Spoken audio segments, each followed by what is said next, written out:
जी। कल एक संत की जगत में सेवा की थी, वो वाली कहानी थी। मतलब नियम पालन में तत्परता से लगे रहने पर परमात्मा की कृपा अवश्य मिलती है। जी। कल्याण होता है साहब। और आगे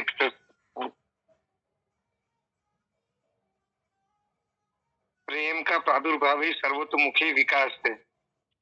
प्रेम किसी करण की अपेक्षा नहीं रखता। इस तरह प्रेम में पराधीनता नहीं है। प्रेम भगति बिन सुनु खगराई, अभी अंतरमल कब हो न जाए।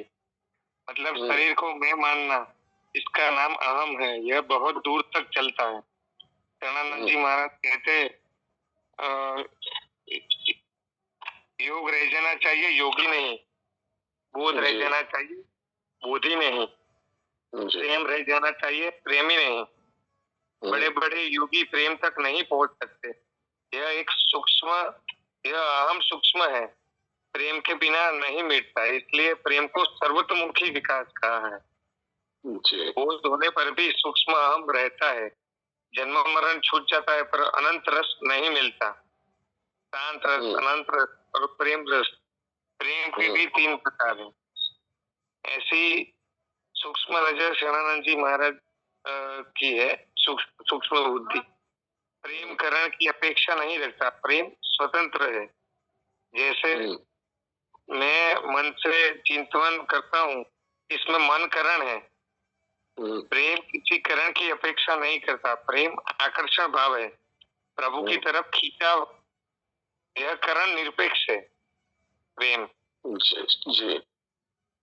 बाकी कर्म योग के लिए, सेवा के लिए शरीर चाहिए। वास्तव में सेवा भी भाव है। सेवा भाव है, करण निरपेक्ष है। भाव से सबका मंगल चाहना, यह भी सेवा है। ये प्राप्नुवन्ति मामेव सर्वभूत हिते रता।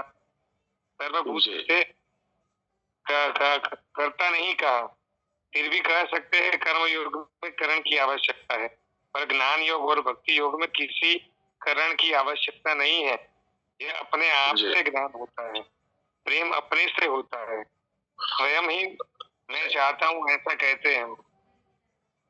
प्रेम पराधीन नहीं है, परम स्वतंत्र है। प्रेम के बाद कुछ करना जानना बाकी नहीं रहता है। प्रेम की अभिव्यक्ति चिर विश्राम तथा स्वाधीनता में है। स्वयं के द्वारा और स्वयं से ही प्रेम किया जाता है। परमात्मा ही हमारे आत्मा रूप है। जीवात्मा कहे, वास्तव में दोनों एक ही है। इसलिए परमात्मा कहते हैं जीव मेरा अंश है। वास्तव में जीव और ब्रह्म एक ही है। भगवान कहते हैं मैं ही सब कुछ बना। जीव भी ठाकुर बने हैं। इस दृष्टि से अपने आप को ही प्रेम करना है। नारायण नारायण जी सा। वाह, बहुत कुछ लिखा आपने। अच्छा। जी सर, रोज लिखता हूँ, पर प्रांजल बोलती है तब बराबर है। वो भी बढ़िया है। हाँ, तो भूल मची रहती है, आवाज भी रहती है। तो फिर नहीं, ठीक ठीक है। जब प्रांजल नहीं हो तब तो आपका लिखा हुआ काम है क्या ना।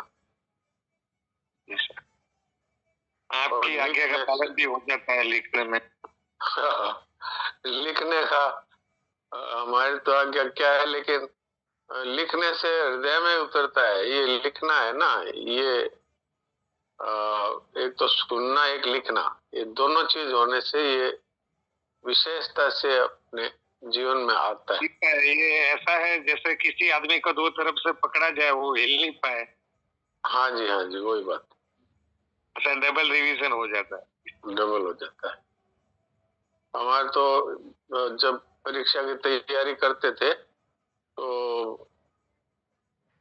बोलते थे और उसको सुनते भी थे और लिखते भी थे, जिससे क्या ये बोलना, सुनना और लिखना तीनों होने से जल्दी याद होता था। तो ये एक तरीका है। अब रामनारायण जी से कहानी सुन लेते हैं।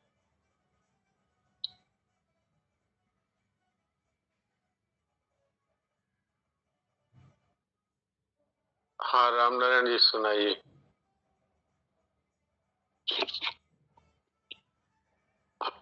महाराज जी। प्रणाम प्रणाम। अमरकंटक तीर्थ में सोम शर्मा नाम के एक ब्राह्मण रहते थे। उनकी पत्नी का नाम था सुमना। वह बड़ी साध्वी और पतिव्रता थी। उनके कोई पुत्र नहीं था और धन का भी उनके पास अभाव था। पुत्र और धन का अभाव होने के कारण सोम शर्मा बहुत दुखी रहने लगी। एक दिन अपने पति को अत्यंत चिंतित देखकर दीजिए, क्योंकि चिंता के समान दूसरा कोई तो है ही नहीं।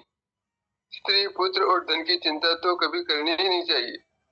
इस संसार में ऋणानुबंध से अर्थात किसी का ऋण चुकाने के लिए और किसी से ऋण वसूल करने के लिए इस जीव का जन्म होता है। माता, पिता, स्त्री, पुत्र, भाई, मित्र, सेवक सब लोग अपने अपने ऋणानुबंध से ही इस पृथ्वी पर जन्म लेकर हमें प्राप्त होते हैं। केवल मनुष्य ही नहीं, पशु पक्षी भी ऋणानुबंध से प्राप्त होते हैं। संसार में शत्रु, मित्र और उदासीन 3 प्रकार के पुत्र होते हैं।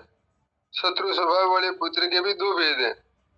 पहला, किसी ने पूर्व जन्म में दूसरे से ऋण लिया पर उसको चुकाया नहीं, तो दूसरे जन्म में ऋण देने वाला उस ऋणी का पुत्र बनता है। और दूसरा, किसी ने पूर्व जन्म में दूसरे के पास अपनी धरोहर रखी और जब धरोहर देने का समय आया तो उसने धरोहर लौटाई नहीं, हड़प ली, तो दूसरे जन्म में धरोहर का स्वामी उस धरोहर हड़पने वाले का पुत्र बनता है। ये दोनों ही प्रकार के पुत्र बचपन से माता पिता के साथ बैर रखते हैं और उसके साथ शत्रु की तरह बर्ताव करते हैं। बड़े होने पर भी माता पिता की संपत्ति को व्यर्थ ही नष्ट कर देते हैं। जब उनका विवाह हो जाता है तो वे माता पिता से कहते हैं, ये घर खेत सब मेरा है, तुम लोग मुझे मना करने वाले कौन हो। इस तरह वे कई प्रकार से माता पिता को कष्ट देते हैं। माता पिता की मृत्यु के बाद वे उनके लिए श्राद्ध तर्पण भी नहीं करते। और मित्र स्वभाव वाला पुत्र बचपन से ही माता पिता का हितैषी होता है। वह माता पिता को संतुष्ट रखता है, स्नेह से, मीठी वाणी से उनको हमेशा प्रसन्न रखता है। माता पिता की मृत्यु के बाद वो उनके लिए श्राद्ध तर्पण, तीर्थ यात्रा, दान भी करता है। और एक तीसरा होता है उदासीन स्वभाव वाला। ये पुत्र सदा उदासीन भाव से रहता है, वह न कुछ देता है और न कुछ लेता है, न वह रुष्ट होता है न संतुष्ट, न सुख देता है न दुख। इस प्रकार जैसे पुत्र 3 प्रकार के होते हैं, ऐसे ही माता पिता, पत्नी, पुत्र, भाई, सब नौकर, भाई आदि नौकर, पड़ोसी, मित्र और गाय भैंस, घोड़े आदि भी 3 प्रकार के शत्रु, मित्र और उदासीन होते हैं। इन सब के साथ हमारा संबंध ऋणानुबंधन से होता है। ये बात है।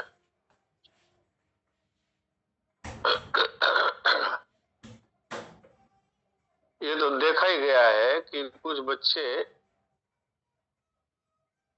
माता पिता को जन्म के समय से ही कष्ट देना शुरू कर देते हैं, जबकि वो जानते भी नहीं कि कष्ट दे रहे।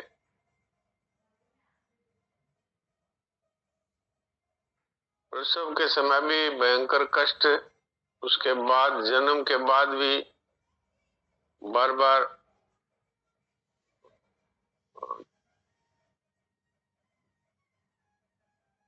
कई प्रकार से माता पिता को परेशानी में डालते हैं। तो शुरू से पता लग जाता है कि ये कोई पहले हमसे चूकने के लिए ही आया है। और बड़े होकर तो आपने बता ही दिया कि वो किस तरह से परेशान करते हैं। और कुछ ऐसे बच्चे होते हैं जो सब समय मुस्कुराते रहते हैं और टट्टी पेशाब भी करते हैं तो ऐसी जगह करते हैं जिससे माँ को ज्यादा कष्ट ना हो।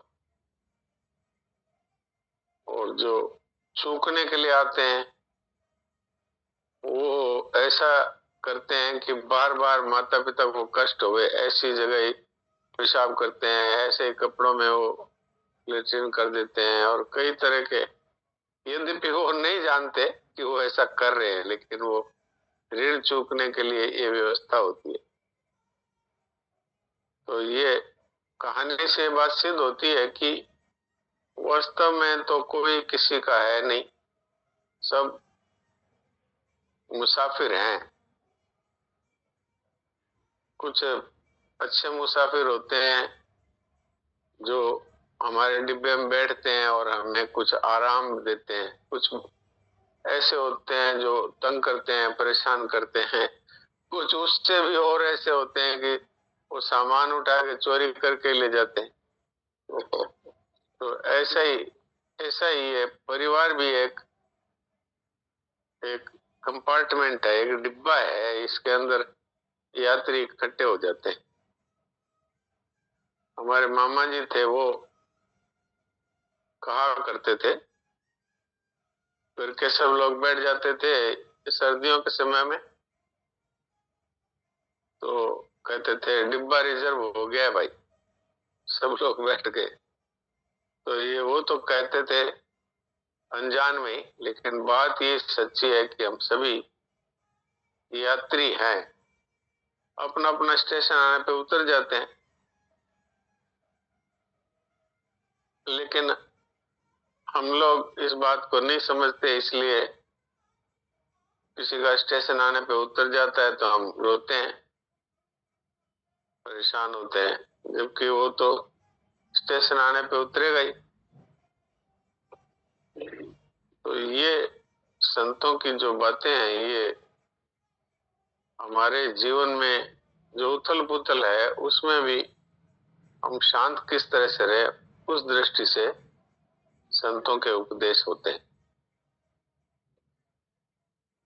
तो अब किसी का कोई प्रश्न है तो प्रश्न कर सकते हैं।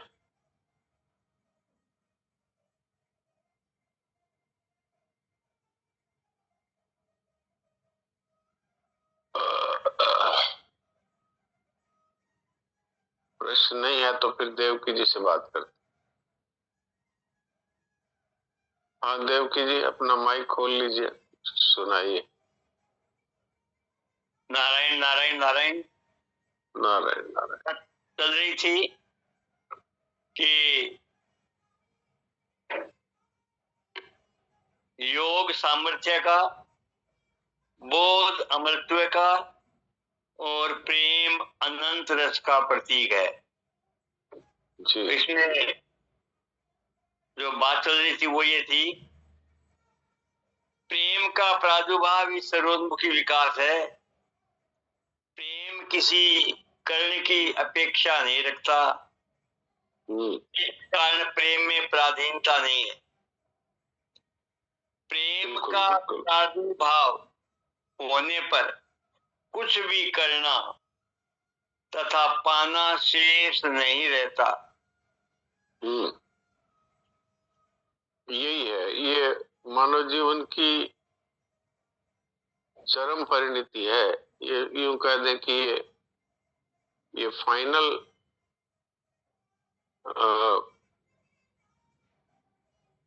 लाभ है। इससे बढ़कर के कोई लाभ हुआ नहीं, हो सकता ही नहीं, क्योंकि हमारे निर्माणकर्ता परमात्मा है, उनके साथ प्रेम हो जाए, यही मानव जीवन का लक्ष्य है। भगवान ने तो प्रत्येक प्राणी को बनाया ही इसीलिए है कि वो मुझसे प्रेम करे। आप कहेंगे कि भगवान को प्रेम की क्या आवश्यकता है, उनके तो पूर्णता है, फिर आवश्यकता क्या हुई। लेकिन प्रेम एक ऐसी चीज है जो त्रिलोकी के महान ईश्वर हैं, उनको भी प्रेम की भूख रहती है। जैसे मैंने परसों ये बात कही थी कि संसार में भी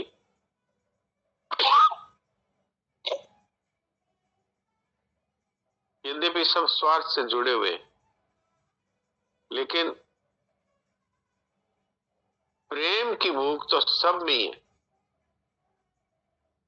अब संसार में वो प्रेम है, वो आसक्ति के रूप में प्रकट हो जाता है, वो दूषित रूप है प्रेम का ही, क्योंकि यहाँ के सारे संबंध है वो स्वार्थ पर टिके हुए हैं। लेकिन फिर भी माता और पुत्र का प्रेम है वो सबसे विशेष माना गया है। तो माता और पुत्र का जो प्रेम है इसको संसार में सबसे पवित्र प्रेम कहा गया है। तो आप देख लो कि कोई पुत्र और कोई माता प्रेम करने से आघाती नहीं, अर्थात ये नहीं होता कि अब तो बस बहुत हो गया प्रेम। प्रेम की भूख हमेशा ही बनी रहती है और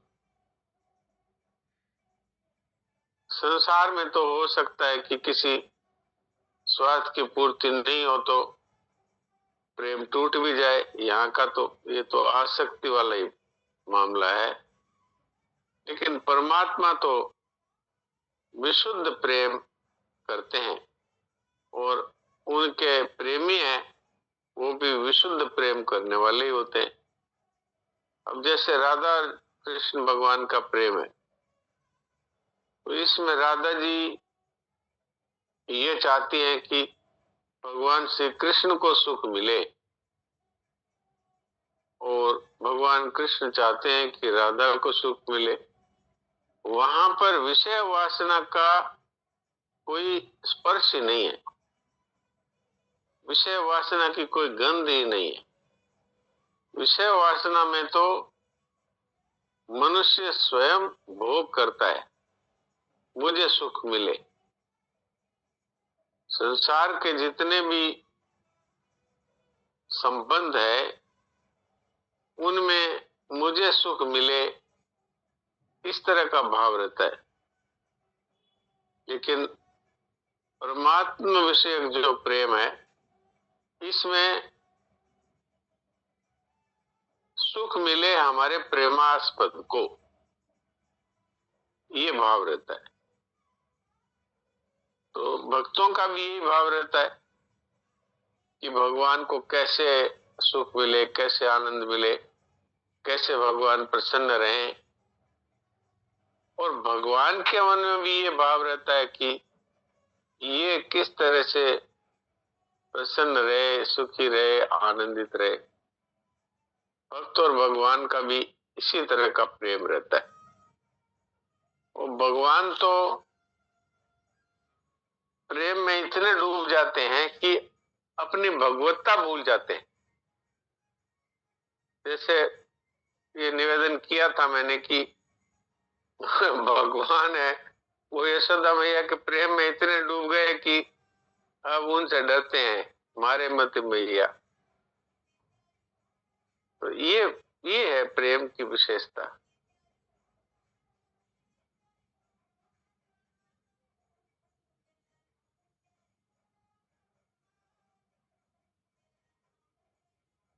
प्रेम में देना ही देना है, वहां लेने का कोई भाव नहीं रहता। संसार में जो संबंध है इनमें लेने का भाव रहता है।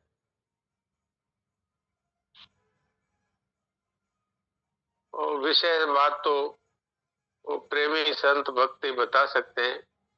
अपने तो संतों से जो सुना हुआ है उसी का आपस में आदान प्रदान कर लेते हैं। और भगवान है उनके प्रेम का वर्णन तो भगवान स्वयं ही नहीं कर पाते। जैसे भगवान के नाम को भगवान से बड़ा बताया है और यहां तक कह दिया कि राम न सकई नाम गुण गाई। ऐसे ही भगवान के प्रेम को भगवान से भी ऊंचा बताया गया है। तो प्रेम की महिमा को भगवान भी पूर्णता से नहीं कह सकते क्योंकि अनंत है। वो तो अनंत रस बताया ना, कल शनान जी के बारे में बात हुई ना, तो उसमें यही बात थी कि ये रस के 3 भेद शनान जी महाराज ने किए हैं। कर्मयोग का जो रस है वो शांत रस है, योग का रस, और बोध का रस है वो अखंड रस है, और प्रेम का रस है वो अनंत रस है, उसका कोई पारावार नहीं है। ऐसा प्रेम है वो सबको मिल सकता है। तो बात इतनी है कि संसार के भोगों की आसक्ति को छोड़ दे, तब वो प्रेम प्रकट होता है। जब तक संसार के भोगों में आसक्ति रहती है तब तक वो प्रेम प्रकट नहीं होता। तो अपनी कोशिश करनी चाहिए, लेकिन अगर कोशिश में सफलता नहीं मिले तो निराश नहीं होना चाहिए, क्योंकि भगवान ने हमें मनुष्य इसीलिए बनाया है कि हम उसको प्राप्त कर सकते हैं, प्रेम को। तो अगर नहीं हमसे पार पड़ती है तो भगवान से प्रार्थना करनी चाहिए कि महाराज, हमारे से तो ये भोगों की आसक्ति छूटती नहीं, आप कृपा करके अपना प्रेम प्रदान करिए। तो भगवान कृपा करके ये प्रेम हमें देंगे, क्योंकि इसके लिए ही हमें मनुष्य बनाया है। कहते हैं कि मानव जीवन का उद्देश्य है, ये पहले से बना हुआ है, क्योंकि भगवान ने इसी उद्देश्य से हमें मनुष्य बनाया है, इसलिए इससे कभी निराश नहीं होना चाहिए। जी सुनाइए।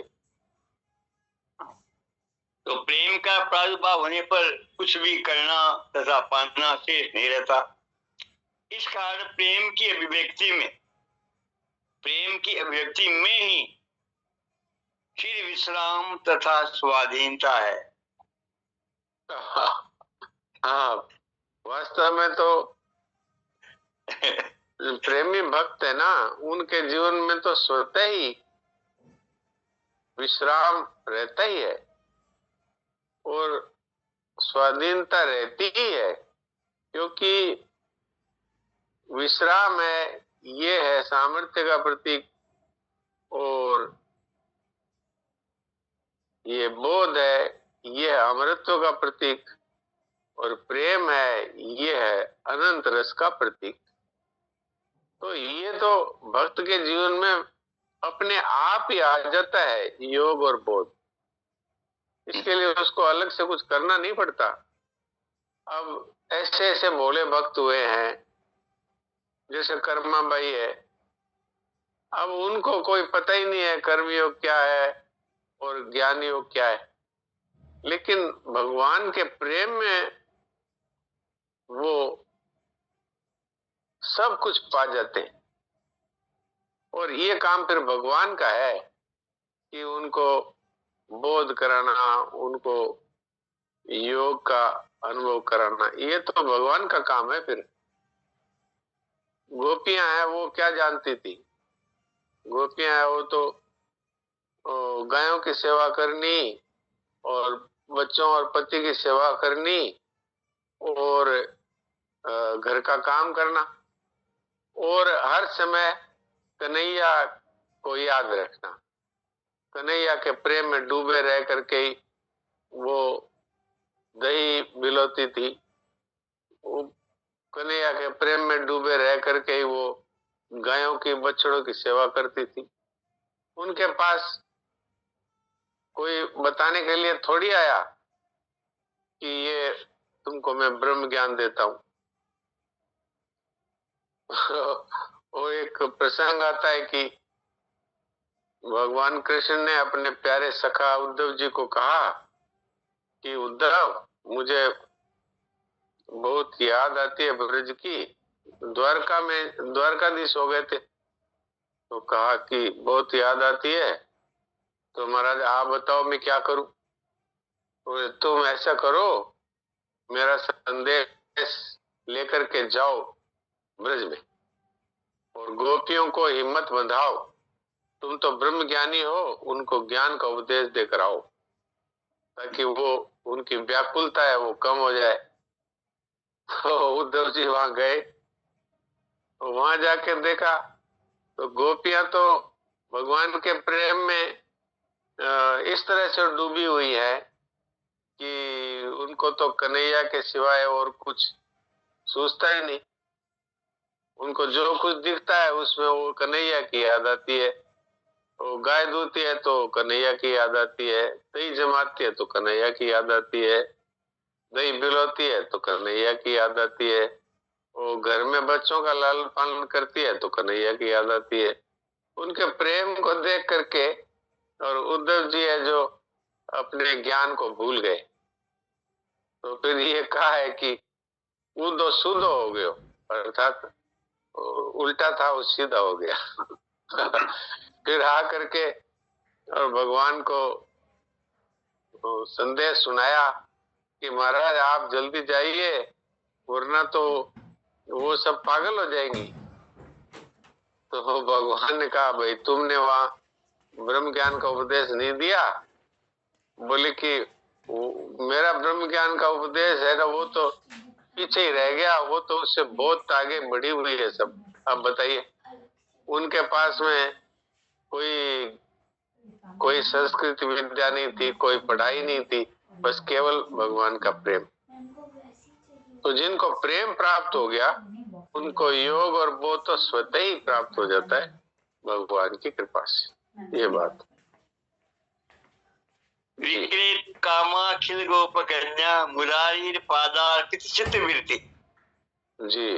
अध्यादिकम वो साधको तद गोविंद दामोदर मात। हाँ, विक्रेतु कामाखिल गोप कन्या, दही ले लो, दही ले लो, भूल गई, कृष्ण ले लो, कृष्ण ले लो कहने लगी। वही तो। उद्धव जी तो वहां जाकर के अपने ज्ञान का जो उनको थोड़ा बहुत कहीं पर वहम था, तो वहम भी मिट गया, और वो तो फिर कहने लगे मैं तो उन गोपियों की चरण रज को अपने सिर पे धारण करके आया हूं। ऐसी प्रेम की महिमा है। तो आज तक समय तो यही अपने को रुकने के लिए संकेत करता है। तो हम लोग उन्हीं परमात्मा के प्रेम में और मस्त होकर के और अचिंत्य हो जाए, और क्या।